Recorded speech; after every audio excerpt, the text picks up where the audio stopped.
Oi, meu nome é Laís e sejam bem-vindos ao meu canal.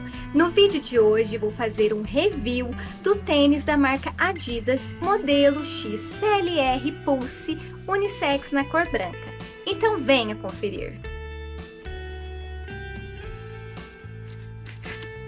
Então bora falar desse tênis que eu amei. Ele é muito leve e com ele consigo caminhar, treinar, usar no dia a dia. Ele é composto de tecido e malha e o solado emborrachado proporciona amortecimento. Ele tem um excelente acabamento. A palmilha Claufon é bem macia e oferece conforto o dia todo. Não machucou o calcanhar, comprei no meu número exato. Não está apertado nem sobrando, está perfeito. Um detalhe que deixou o tênis mais interessante é o logo da Adidas, que é em alto relevo.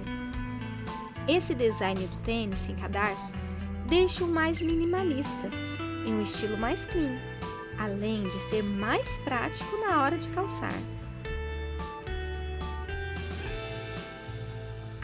Vou deixar mais alguns takes para vocês verem como esse tênis é bonito.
Então é isso, pessoal. Espero que tenham gostado.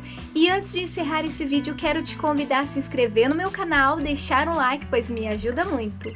E até o próximo vídeo.